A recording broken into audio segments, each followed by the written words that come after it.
Roland Martin interviewed several past and present members of the Congressional Black Caucus and also other prominent African American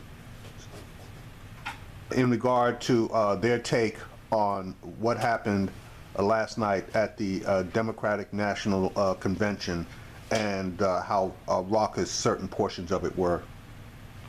I hereby call the 47th Quadrennial Democratic National Convention to order.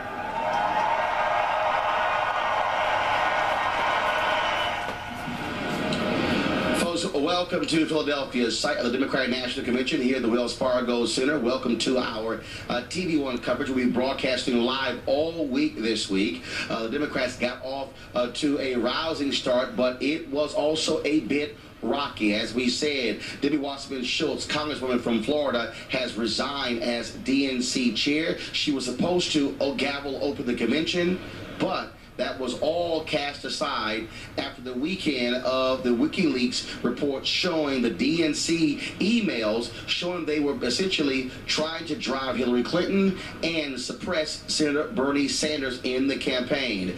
It was a rough 48 hours for Democrats, but they're able to pull it all together. But we also saw what took place on the floor. Supporters of Senator Bernie Sanders were letting their feelings be known, booing, shouting down others. It even led to Senator Sanders having to send an email to his supporters in text message asking them not to boo any speakers in the Wells Fargo Center. Now, folks, there's all this back and forth, of course, because Senator Bernie Sanders has been able to bring in a significant number of supporters. He got some 46% of the earned delegates during the campaign. Many of these folks had never been involved in politics before. So the question is, how do you bridge this divide? Last night, of course, he gave a strong endorsement of Secretary Clinton. We'll hear from him later, but we talked to many members of the CBC, former members of the CBC as well, including Reverend Jackson, about what needs to happen in order to bring these two forces together. Here's what they had to say. That was the hope. You would start this week off with a wonderful unity with great speeches. Drama day one. Well, drama's good. Drama's good. So long as we leave here on one accord. And I think that what we saw today was democracy in action. And there's nothing wrong with that. People are still wrapped up in emotions for the candidate that they put blood, sweat, and tears in to get them here. So the fact that on day one, they're still excited, to me it's a good thing. Because as the week goes on, they will see we have more in common than we have differences. Then on Thursday, we will go out and realize that the one thing we can't have happen in this world is for a guy named Donald Trump to ever step foot into the White House. They must decide to join the team for the Super Bowl November 8th. When we did not do that in 1968, Nixon eased in. Didn't have an 1980, Reagan eased in. They cannot, by lack of stability, elect Donald Trump. They must heal their wound, and I hope that Bernie is leading the way. The notion of a Donald Trump stepping his foot in that White House is so horrible that I think that the Sanders and Clinton people are going to come together and move forward. We've got some folks up there who just don't understand, in my opinion, what's at stake tonight. And I can just tell you, we cannot let Donald Trump be our next president. I just talked with a Sanders delegate, and he said some Sanders delegates have already left the convention. They did not. He got booed when he made a passionate plea as to why he was endorsing Hillary Clinton earlier today. That's a problem. It's a big problem. We also have found out that many of those folks aren't even registered. And some of those folks have never voted. And it's about this revolution for them. And I guess what I'd say to them, the revolution has to be about keeping our country safe, educating our children, and providing jobs and improving the economy. And we know we cannot do that with Donald Trump. A lot of booing out there. Sanders had to tell his folks, hey, temper it. What's gonna need to happen? A reality check, understanding that when you vote, you're voting for the next justice 1, 2, or 3 on the Supreme Court. A reality check as it relates to health care, knowing that when you vote, you're voting to protect Obamacare, the Affordable Care Act, because there are others who would repeal it without anything to replace it. A reality check as it relates to financial services, because Dodd-Frank is on the line. There are people who want to destroy the Consumer Financial Protection Bureau, and if we don't vote for those three things, we will take a quantum leap backwards. It's just a reality check, and I think that reality check will happen, and we're going to be on the same page. May not agree completely, but we understand that the option is unacceptable. How do you, though, bring these forces together when you have a lot of enthusiasm, a lot of anger from supporters of Senator Bernie Sanders, especially after the WikiLeaks dump this weekend? One name, Donald Trump. Do you want Donald Trump to be the next commander-in-chief? Any sort of environmental efforts, any sort of efforts dealing with the judiciary as it relates to redistricting, voter ID laws, and you name it. Everything will be rolled back.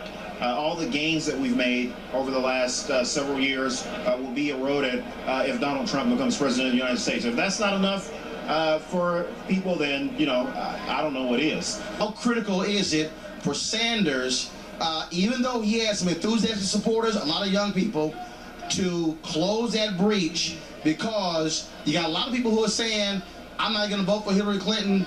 That means Trump could win. Well, in 1980 at Madison Square Garden, that Thursday night, that was the summit night of the convention, the two of them barely shook hands on the stage.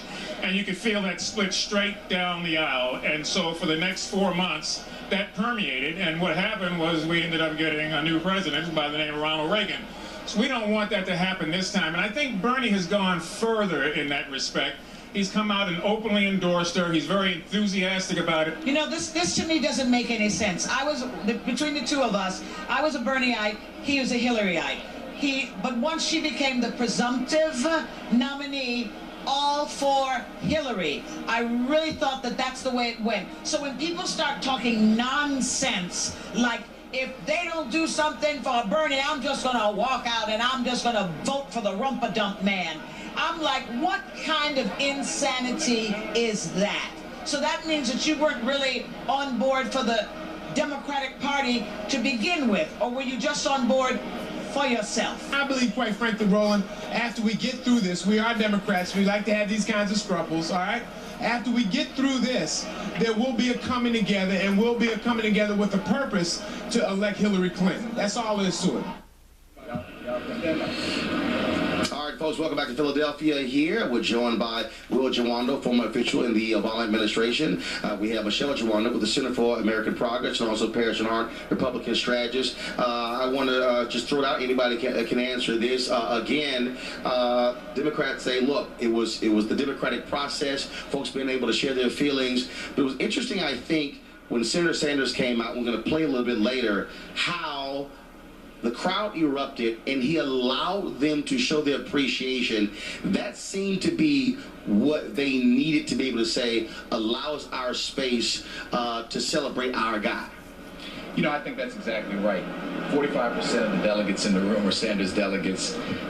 They needed to be able to take the top off. They were walking around dejected earlier in the day, so I think they needed that space and time to be acknowledged. And good on the Clintons for letting them do it. I mean, I think that's why we're Democrats, right? We don't say to the dissenters or the other people, shut up. We say, hey, get it out. We're all one party, and I think that's what you saw last night. Michelle, earlier in the day, when they were at the convention center, the gathering of delegates, and I'll tell you right now, when Sanders was giving his impassioned speech about endorsing Clinton, he got booed. Yeah. I mean, you have a lot of people, and I think, and look, I think Senator Sanders may have to accept some blame for that, because the vitriol towards the end of the campaign did not help his situation. Yeah, I mean, it was ugly at a few different times. Will and I were on the floor last night, and there were some members, particularly even from the California delegation, that were visibly upset throughout the night. But they were actually chanting during the speech of Senator Elizabeth Warren, saying, you let us down. That's right. But you know, the moment that I thought changed the game was when Michelle Obama walked into the room. And I know, you know, we'll talk about that a little bit later, but that was a moment that I think fundamentally shifted kind of the atmosphere. There weren't any more of the kind of boos that you felt. And I think it speaks again to the power of our First Lady. She is amazing, kind of the walking embodiment of the black girl magic, as we say.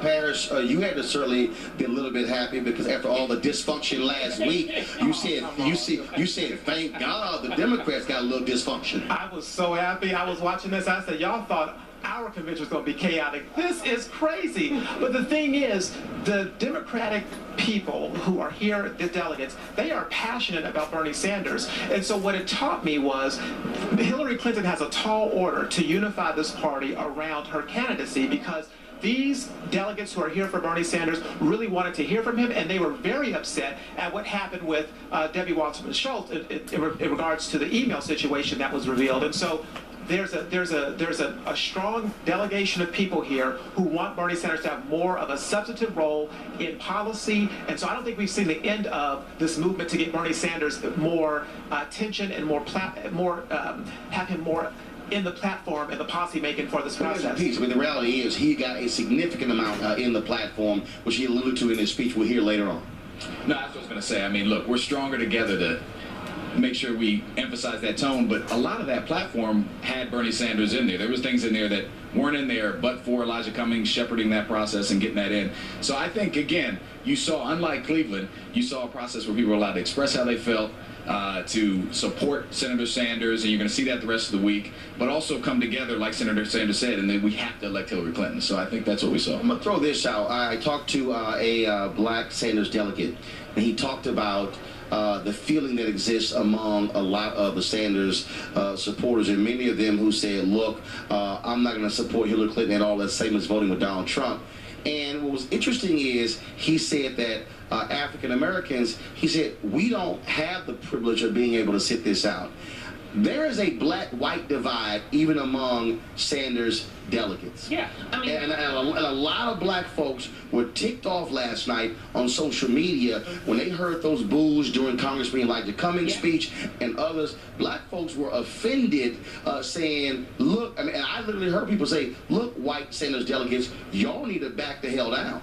well, I know there was a conversation with a number of the black women, some of my girlfriends, and we said if they booed Michelle Obama, there was going to be some issues tomorrow. With yeah, you would have saw a riot go down yesterday. I think what people recognize is that we don't have an opportunity to just pick and choose who we're going to support, because the very future and the soul of our country is on the ballot. Hillary Clinton has a message talking about stronger together. Yes, this is a difficult process. That's what democracy is all about. But if you look at Donald Trump, who fundamentally does not have a policy platform, does not care about people of color in any real way other than platitudes, we have no other choice but to support Hillary Clinton. And you know what? Get information. All right, Queen. This is the Queen right here. But this is, again, goes back to the challenge that Hillary Clinton has. Can she unify the party around her candidacy in regards to these progressives that are supporting Bernie Sanders? And does she have a significant amount of black people who are going to come over and say, you know what, this is our candidate, you are for us, the way they felt about Bernie Sanders, especially among millennials. So it's a challenge for her. The question is, can she rise to the challenge? I'm hoping on my side that Donald Trump can rise to that challenge and win you over. If Donald Trump win Michelle over, it must he won over President Obama's brother. Please, really? Half brother. Malik Obama. Half brother. Yes, we who can. is sitting in Kenya right now. Malik Obama. Like he's gonna cast an absentee ballot. Gotcha. All right then, folks. Hold tight 1 second. Folks, when we come back, we're gonna ask. All right, so that's Roland Martin's take on the first day's convention.